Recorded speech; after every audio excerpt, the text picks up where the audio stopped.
के इस बुलेटिन में स्वागत है आपका। मैं हूं रचना रावत। तो चलिए शुरू करते हैं खबरों का सिलसिला। आज के नवयुवक अपने शौक और ऐशो आराम की जिंदगी जीने के लिए कोई भी रास्ता अपना लेते हैं, बिना ये जाने कि जिस रास्ते को वो अपना रहे हैं वो सीधा नरक लोक यानी जेल को जाता है। मामला गाजीपुर का है, जहां पुलिस ने 4 ऐसे युवकों को गिरफ्तार किया है जो अपना शौक पूरा करने और ऐश की जिंदगी जीने के लिए लूट की घटना को अंजाम देते थे।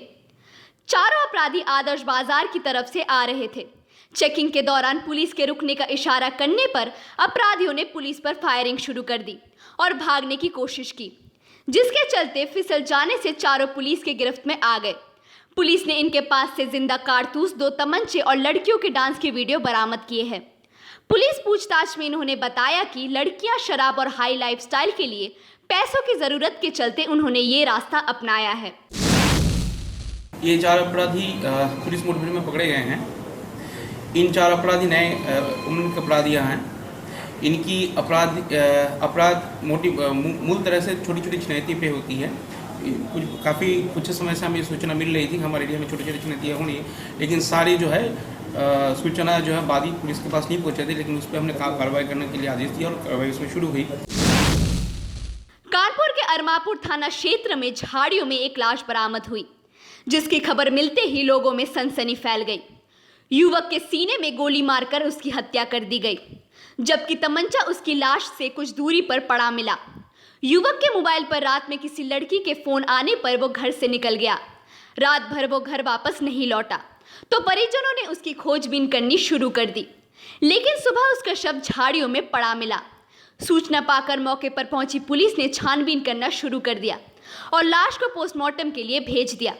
युवक के परिजनों का कहना है कि युवक की हत्या प्रेम प्रसंग में की गई है। 21 वर्ष का एक नवयुवक है जो कल शाम से अपने घर से कहीं चला गया था। इनके पड़ोसियों के द्वारा जब इनको ढूंढा गया तो उन्होंने आखिरी में लास्ट टाइम इनको जंगल की ओर जाते देखा था। आज सुबह ही इनकी डेड बॉडी वहाँ मिली। उसके पास एक कट्टा भी मिला। हम लोग विवेचना कर रहे हैं, इसकी इंक्वायरी कर रहे हैं, जो भी फैक्ट्स आएंगे उसके अनुसार काम करेंगे। सिखड़ी के सबरी महिला महाविद्यालय में बीटीसी के परीक्षार्थियों ने जमकर बवाल किया। बवाल इसलिए हुआ क्योंकि कॉलेज प्रबंधन सुविधा शुल्क लेकर कुछ परीक्षार्थियों को नकल करा रहा था। परीक्षार्थियों ने कॉलेज कैंपस में नारेबाजी भी की। साथ ही साथ सिखड़ी चौराहे पर अपनी मांग को लेकर काफी देर तक जाम लगाया। वो डीएम को बुलाने की मांग कर रहे थे। बाद में पुलिस मौके पर पहुंची और जाम खत्म कराया। छात्रों ने बताया कि कॉलेज प्रबंधन के लोगों ने महिला परीक्षार्थियों को भी नहीं बख्शा। वो लाठी डंडा लेकर मार रहे थे। उसमें आधा दर्जन छात्रों को चोटें आई हैं। वहीं दूसरी ओर बीटीसी परीक्षा की दूसरी पाली में चौथे सेमेस्टर के दूसरे प्रश्न पत्र की परीक्षा चल रही थी। सबरी महिला महाविद्यालय में संत लखनदास महाविद्यालय सादत, मां प्रेमा महिला महाविद्यालय बासूचक, सुखदेव किसान महाविद्यालय फुलपुर बुड़ानपुर के बीटीसी छात्र परीक्षा दे रहे हैं। इस संबंध में कॉलेज के प्रबंधक पारसनाथ राय सुविधा शुल्क लेकर नकल की छूट से साफ इनकार किए। परीक्षा खत्म होने पर कुछ परीक्षार्थी अपने उत्तर पुस्तिकाएं लेकर भागते नजर आए। 4 परीक्षार्थियों की उत्तर पुस्तिकाएं प्राप्त कर ली गई है, लेकिन एक मई उत्तर पुस्तिका भाग निकला। उसके खिलाफ मामला दर्ज कराया जाएगा। तेज रफ्तार ना जाने कितने लोगों की जान लेगी। तेज रफ्तार का कहर एक बार फिर देखने को मिला। मामला कानपुर के काकादेव इलाके का है, जहां एक तेज रफ्तार रोडवेज बस ने स्कूटी सवार दंपत्ति को टक्कर मार दी। टक्कर लगने से पीछे बैठी महिला की बस से कुचलकर मौके पर ही मौत हो गई, जबकि स्कूटी चला रहे पति गंभीर रूप से घायल हो गया, जिसे पुलिस ने अस्पताल में भर्ती करा दिया। महिला स्वाति डे स्कूल में टीचर थी और स्कूल की छुट्टी के बाद अपने पति के साथ घर जा रही थी। घटना के बाद बस ड्राइवर मौके से फरार हो गया। पुलिस ने बस को अपने कब्जे में ले लिया है। सूचना मिलने पर परिजनों ने जीटी रोड पर हंगामा काटा और ड्राइवर की गिरफ्तारी को लेकर रोड जाम कर दिया।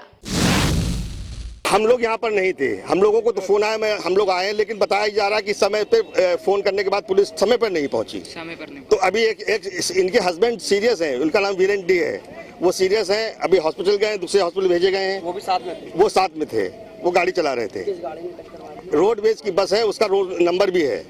कहाँ किस डिपो की है? अभी उसको हम लोग नहीं कर रहे, साहब बता रहे हैं कि थाने में है, थाने में अरेस्ट है, लेकिन हम चाह रहे हैं कि ये तो कप्तान साहब से, यहाँ की जो एसएसपी मैडम है उनसे कमेंट करा दें, फोन पे करा दें कि उसको 24 घंटे के अंदर हम गिरफ्तार करके लाएंगे।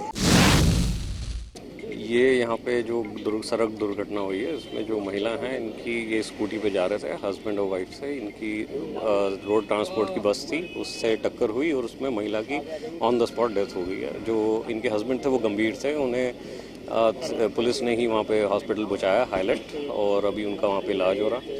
जो ड्राइवर था वो वहाँ मौके से फरार हो गया है, उसका ड्राइविंग लाइसेंस मिल गया है और अब उसी की तलाश जारी है। जो बस थी उसको थाने पे रखवा दिया गया है, थाने पे सीज है वो, और ड्राइवर को पकड़ लिया जाएगा जल्द से जल्द। महिला की सुरक्षा के लिए जहां योगी सरकार ने सख्त से सख्त कानून किए हुए हैं, वहीं मेरठ शहर की बात की जाए तो यहां चेन स्नैचिंग की घटना दिन पर दिन बढ़ती ही जा रही है। ऐसा ही मामला मेरठ के थाना क्षेत्र गंगानगर के एचपी ब्लॉक में देखने को मिला, जहां महिला से बाइक सवार चेन लूटकर फरार हो गए। महिला अपने गेट के बाहर सफाई कर्मचारी से सफाई करा रही थी कि उसी दौरान बाइक पर सवार 2 लुटेरे आते हैं। उनमें से एक बाइक से उतरता है और महिला को तमंचा दिखाकर डराते हुए उसके गले पर झपट्टा मारता है। महिला घर के अंदर भागी, मगर बेखौफ बदमाश ने उसका पीछा नहीं छोड़ा और महिला के गले से चेन छीनने का प्रयास करते हुए उसको सड़क पर गिराकर बड़े आराम से फरार हो गए। महिला ने अपने साथ हुई घटना पति को बताया। पति ने इसकी सूचना पुलिस को दी। फिलहाल पुलिस सीसीटीवी कैमरे में हुए कैद चेन लुटेरों की तलाश में जुट गई है। वहीं महिलाओं के साथ लगातार लूट की वारदात बढ़ने पर महिला योगी राज में भी असुरक्षित महसूस कर रही है। सुबह 10 बजे करीब बाहर झाड़ू लगवा थी उससे कोचेवाली से, तो एक लड़का इधर से आया, हाथ में कट्टा ले रहा था, मेरी तरफ को चैन छीनने के लिए मैं अंदर घुसी। वो मेरे पीछे पीछे अंदर आया, फिर ये दरवाजे से ही छीनने उसने चाहे, कट्टा भी खाया, मैं गिर गई, धक्का दिया, नीचे रोड पर जाकर गिर गई। योगी सरकार के राज्य में बलदेव स्वास्थ्य केंद्र की स्वास्थ्य सेवाओं का बुरा हाल है।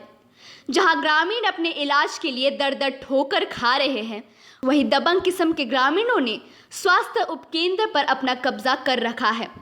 ग्रामीणों का कहना है कि एक तरफ सरकार स्वास्थ्य सेवाओं को बेहतर करने की बात कर रही है, वहीं अपने ही मौजूद संसाधनों का ठीक से उपयोग नहीं कर पा रही है। जहां स्वास्थ्य केंद्रों में कहीं भैंसें बंधी हुई है तो कहीं गंदगी का अंबार है और स्वास्थ्य विभाग और उसके कर्मचारी बिल्कुल आंखें बंद किए बैठे हैं। जहां सरकारी संपत्ति का दुरुपयोग हो रहा है और लोग इलाज के लिए दर दर भटक रहे हैं, ना ही उनको पीने के लिए पानी। राज्य सरकार और केंद्र सरकार करोड़ों रुपए का स्वास्थ्य विभाग पर खर्चा कर रही है, परंतु डॉक्टरों और कर्मचारियों की लापरवाही से सब पैसा मिट्टी में मिल रहा है। उसमें देखिए थोड़ा सा हमें सहयोग तो जनता का भी चाहिए होगा। उसमें मैं दर्शकों से अपेक्षा करूंगा कि वहाँ के जो ग्राम प्रधान हैं या स्थानीय नागरिक, अगल बगल वाले किसान लोग हैं या जो भी हैं, उनसे हम लोग थोड़ा सा अपेक्षा करेंगे कि अस्पताल की बाउंड्री ठीक है, हो सकता है हमारा गेट टूटा हो या कहीं कुछ हो। बिल्कुल सब कुछ ठीक था, ठीक है, उसमें भी मैंने संज्ञान में ले लिया है और उसको देखते हैं कैसे भी इसको वो किया जाएगा। जानवर अस्पताल में ना चलें, एक जानवर एक अस्पताल का, एक चिकित्सा का स्थान है, जानवर बाहर रहें। और मैं ये भी देखूंगा कहीं ऐसा तो नहीं हमारे कोई अस्पताल का कर्मचारी की सहमति से जानवर अंदर आते हैं, मैं उस चीज़ को दिखवा दूँ। टांडा के सपा विधायक रहे अजीमुल हक पहलवान की मुश्किलें बढ़ सकती है। अजीमुल हक पहलवान हिंदू युवा वाहिनी के नेता राम गुप्ता बाबू और उनके भतीजे राम मोहन की हत्या को लेकर चर्चा में रहे हैं। राम मोहन की हत्या में नामजद सपा के पूर्व विधायक अजीमुल हक पहलवान को अपर सत्र न्यायाधीश तृतीय ने 8 अगस्त को न्यायालय में तलब किया। दरअसल पुलिस पर आरोप है कि उन्होंने तत्कालीन सत्ता के दबाव में विवेचना के दौरान नामजद रहे सपा के पूर्व विधायक समेत 4 लोगों का नाम निकाल दिया था, लेकिन न्यायालय में वादी के बयान के आधार पर पूर्व विधायक को तलब कर उनसे सवाल जवाब किया जाएगा। राम मोहन हत्याकांड में पहले ये नामजद अभियुक्त बनाए गए थे समाजवादी पार्टी के पूर्व विधायक अजीमुल हक पहलवान, रहमान, इरफान और शाहिद। इनका पुलिस वालों ने नाम निकाल दिया था। इसके बाद वादी मुकदमा का अदालत पर बयान हुआ। बयान के बाद 319 की एप्लीकेशन पर अदालत ने इन्हीं नामजद अभियुक्तों को दोबारा तलब किया है। मेरठ में आज सपा कार्यकर्ताओं ने कमिश्नर चौराहे पर चाइना के सामान को जलाकर होली मनाई और अपना विरोध प्रदर्शन किया। चीन के द्वारा भारत की सरजमी पर बार बार कब्जा करने और मानसरोवर यात्रा के दौरान श्रद्धालुओं से बदसलूकी के विरोध में सपा कार्यकर्ता विपिन मनोटिया ने कहा कि हम प्रधानमंत्री नरेंद्र मोदी से ये निवेदन करते हैं कि चीन द्वारा जो भी आयात निर्यात व्यापार हो रहा है उसको संपूर्ण रूप से बंद करा दिया जाए। चीन के बने हुए प्रोडक्ट भारत में सबसे ज़्यादा खरीदे और बेचे जाते हैं, जिसकी वजह से चाइना आज आगे बढ़ता जा रहा है। अगर हम चाइना के सामान को खरीदना बेचना बंद कर देंगे तो चाइना को अपने दिन याद आ जाएंगे। जिस तरह से बार बार भारत की सरजमी पर वो कब्जा कर रहा है, साथ ही हमले करने की धमकी देता है और मानसरोवर की यात्रा के दौरान चीन के जवान यात्रियों से बदसलूकी कर रहे हैं, उसके विरोध में हम चाइना के प्रोडक्ट को जलाकर उसकी होली मना रहे हैं और चाइना प्रोडक्ट को बहिष्कार करते हैं। इस बुलेटिन में फिलहाल इतना ही। आप बने रहें इंडिया क्राइम के साथ। नमस्कार।